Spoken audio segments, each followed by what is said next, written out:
Secrets. Every one of today's most famous and familiar ideas was once unknown and unsuspected. The mathematical relationship between a triangle's sides, for example, was secret for millennia. Pythagoras had to think hard to discover it. If you wanted in on Pythagoras's new discovery, joining his strange vegetarian cult was the best way to learn about it. Today, his geometry has become a convention, a simple truth we teach to grade schoolers. A conventional truth can be important, it's essential to learn elementary mathematics, for example, but it won't give you an itch. It's not a secret. Remember our contrarian question: what important truth do very few people agree with you on? If we already understand as much of the natural world as we ever will, if all of today's conventional ideas are already enlightened, and if everything has already been done, then there are no good answers. Contrarian thinking doesn't make any sense unless the world still has secrets left to give up. Of course, there are many things we don't yet understand, but some of those things may be impossible to figure out, mysteries rather than secrets. For example, string theory describes the physics of the universe in terms of vibrating one-dimensional objects called strings. Is string theory true? You can't really design experiments to test it. Very few people, if any, could ever understand all its implications. But is that just because it's difficult? Or is it an impossible mystery? The difference matters. You can achieve difficult things, but you can't achieve the impossible. Recall the business version of our contrarian question: what valuable company is nobody building? Every correct answer is necessarily a secret, something important and unknown, something hard to do but doable. If there are many secrets left in the world, there are probably many world-changing companies yet to be started. This chapter will help you think about secrets and how to find them. Why aren't people looking for secrets? Most people act as if there were no secrets left to find. An extreme representative of this view is Ted Kaczynski, infamously known as the Unabomber. Kaczynski was a child prodigy who enrolled at Harvard at 16. He went on to get a PhD in math and become a professor at UC Berkeley. But you've only ever heard of him because of the 17-year terror campaign he waged with pipe bombs against professors, technologists, and business people. In late 1995, the authorities didn't know who or where the Unabomber was. The biggest clue was a 35,000-word manifesto that Kaczynski had written and anonymously mailed to the press.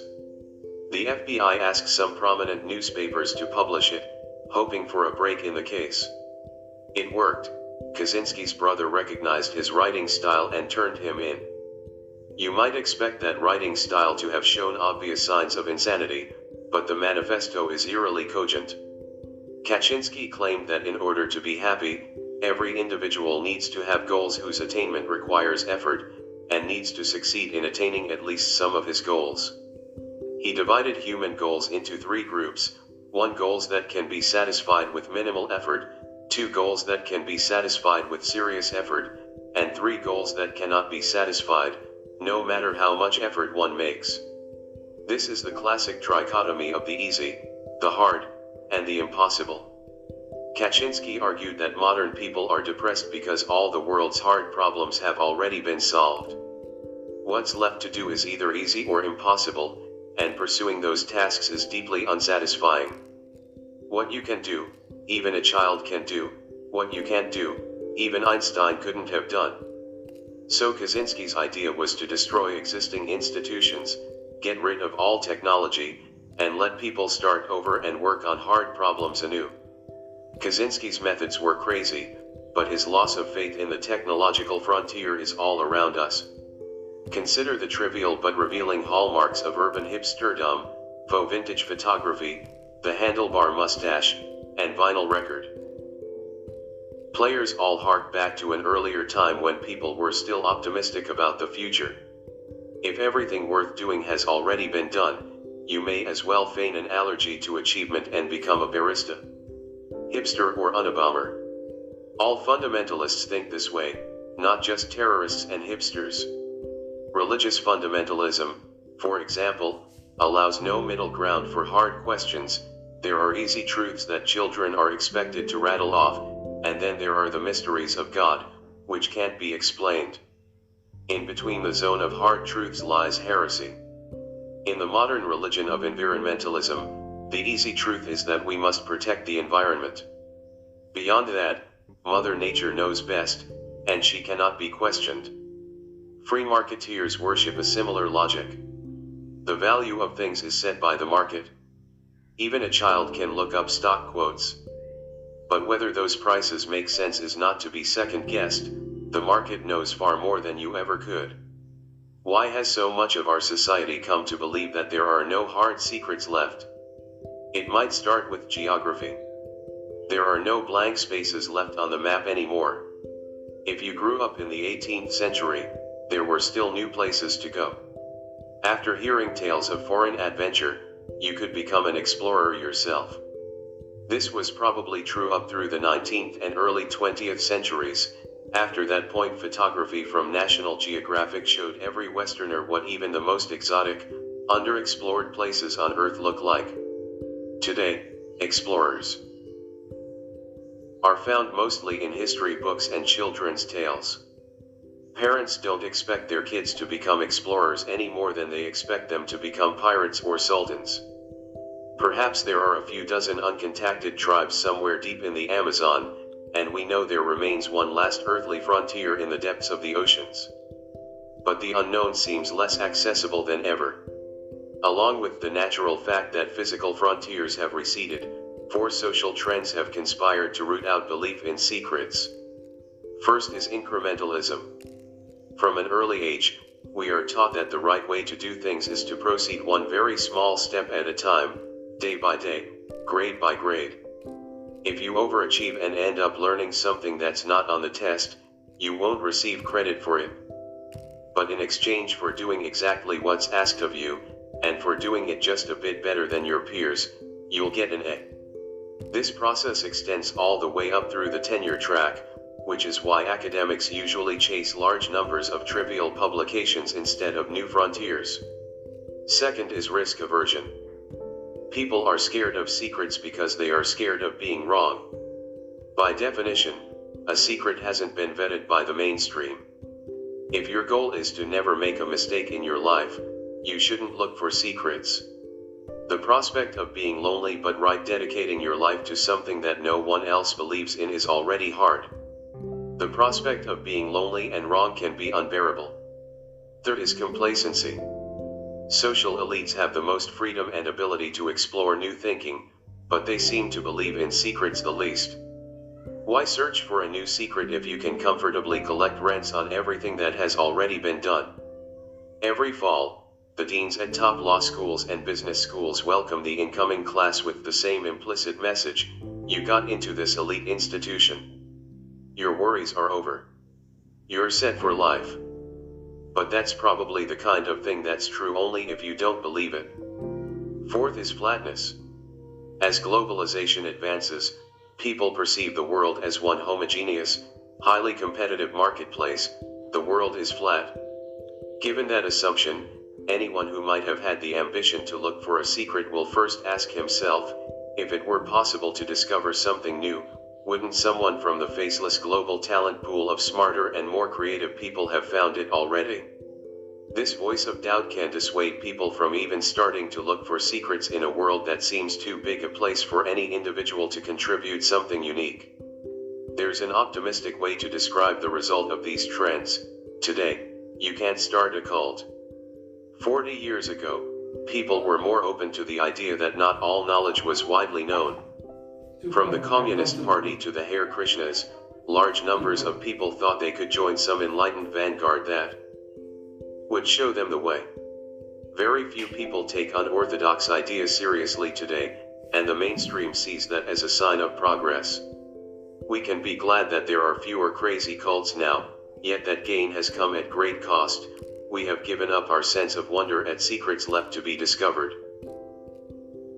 The world according to convention. How must you see the world if you don't believe in secrets? You'd have to believe we've already solved all great questions. If today's conventions are correct, we can afford to be smug and complacent. God's in his heaven, all's right with the world. For example, a world without secrets would enjoy a perfect understanding of justice. Every injustice necessarily involves a moral truth that very few people recognize early on. In a democratic society, a wrongful practice persists only when most people don't perceive it to be unjust. At first, only a small minority of abolitionists knew that slavery was evil. That view has rightly become conventional, but it was still a secret in the early 19th century. To say that there are no secrets left today would mean that we live in a society with no hidden injustices. In economics, disbelief in secrets leads to faith in efficient markets. But the existence of financial bubbles shows that markets can have extraordinary inefficiencies. More people believe in efficiency, the bigger the bubbles get. In 1999, nobody wanted to believe that the internet was irrationally overvalued. The same was true of housing in 2005. Fed Chairman Alan Greenspan had to acknowledge some signs of froth in local markets but stated that a bubble in home prices for the nation as a whole does not appear likely. The market reflected all knowable information and couldn't be questioned. Then home prices fell across the country, and the financial crisis of 2008 wiped out trillions. The future turned out to hold many secrets that economists could not make vanish simply by ignoring them. What happens when a company stops believing in secrets? The sad decline of Hewlett-Packard provides a cautionary tale. In 1990, the company was worth $9 billion. Then came a decade of invention. In 1991, HP released the DeskJet 500C, the world's first affordable color printer. In 1993, it launched the Audiobook, one of the first super portable laptops. The next year, HP released the OfficeJet, the world's first all-in-one printer/fax/copier. This relentless product expansion paid off. By mid-2000, HP was worth $135 billion. But starting in late 1999, when HP introduced a new branding campaign around the imperative to invent, it stopped inventing things. In 2001, the company launched HP Services, a glorified consulting and support shop. In 2002, HP merged with Compaq, presumably because it didn't know what else to do. By 2005, the company's market cap had plunged to $70 billion, roughly half of what it had been just 5 years earlier. HP's board was a microcosm of the dysfunction. It split into two factions, only one of which cared about new technology. That faction was led by Tom Perkins, an engineer who first came to HP in 1963 to run the company's research division at the personal request of Bill Hewlett and Dave Packard. At 73 years old in 2005, Perkins may as well have been a time-traveling visitor from a bygone age of optimism. He thought the board should identify the most promising new technologies and then have HP build them. But Perkins's faction lost out to its rival, led by chairwoman Patricia Dunn. A banker by trade, Dunn argued that charting a plan for future technology was beyond the board's competence. She thought the board should restrict itself to a night watchman's role. Was everything proper in the accounting department? Were people following all the rules? Amid this infighting, someone on the board started leaking information to the press. When it was exposed that Dunn arranged a series of illegal wiretaps to identify the source, the backlash was worse than the original dissension, and the board was disgraced. Having abandoned the search for technological secrets, HP obsessed over gossip. As a result, by late 2012 HP was worth just $23 billion, not much more than it was worth in 1990, adjusting for inflation. The case for secrets: you can't find secrets without looking for them. Andrew Wiles demonstrated this when he proved Fermat's last theorem after 358 years of fruitless inquiry by other mathematicians, the kind of sustained failure that might have suggested an inherently impossible task. Pierre de Fermat had conjectured in 1637 that no integers a, b, and c could satisfy the equation n plus bn equals cn for any integer n greater than 2. He claimed to have a proof, but he died without writing it down. so his conjecture long remained a major unsolved problem in mathematics. Wiles started working on it in 1986, but he kept it a secret until 1993, when he knew he was nearing a solution. After 9 years of hard work, Wiles proved the conjecture in 1995. He needed brilliance to succeed, but he also needed a faith in secrets. If you think something hard is impossible, you will never even start trying to achieve it. Belief in secrets is an effective truth. The actual truth is that there are many more secrets left to find, but they will yield only to relentless searchers. There is more to do in science, medicine, engineering, and in technology of all kinds.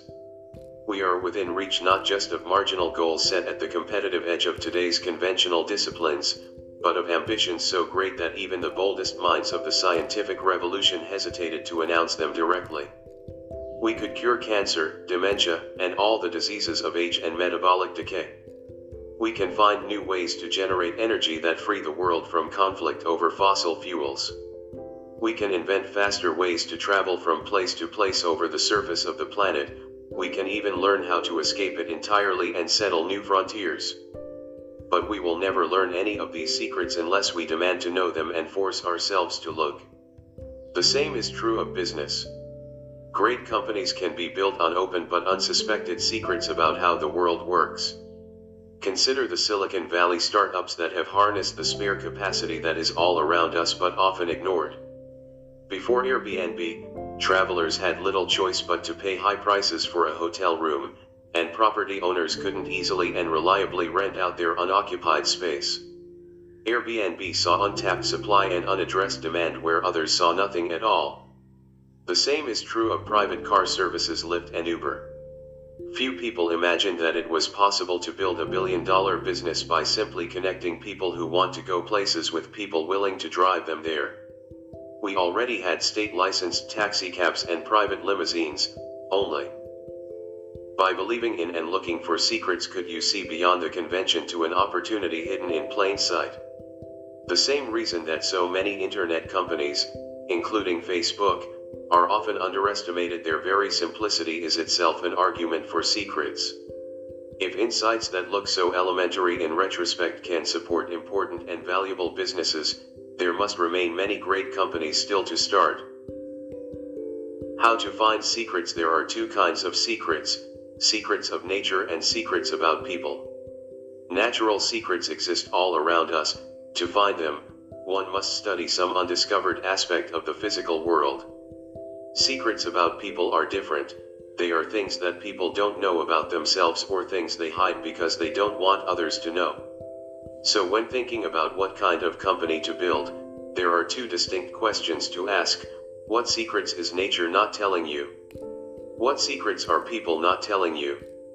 It's easy to assume that natural secrets are the most important. The people who look for them can sound intimidatingly authoritative. This is why physics PhDs are notoriously difficult to work with, because they know the most fundamental truths. They think they know all truths. But does understanding electromagnetic theory automatically make you a great marriage counselor? Does a gravity theorist know more about your business than you do? At PayPal, I once interviewed a physics PhD for an engineering job. Halfway through my first question, he shouted, "Stop. I already know what you're going to ask." But he was wrong. It was the easiest no-hire decision I've ever made.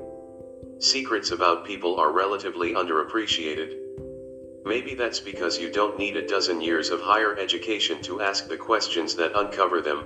What are people not allowed to talk about? What is forbidden or taboo?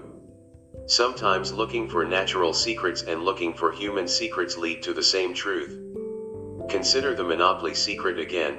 Competition and capitalism are opposites. If you didn't already know it, you could discover it the natural, empirical way. Do a quantitative study of corporate profits and you'll see they're eliminated by competition. But you could also take the human approach and ask, what are people running companies not allowed to say? You would notice that monopolists downplay their monopoly status to avoid scrutiny, while competitive firms strategically exaggerate their uniqueness. The differences between firms only seem small on the surface, In fact, they are enormous.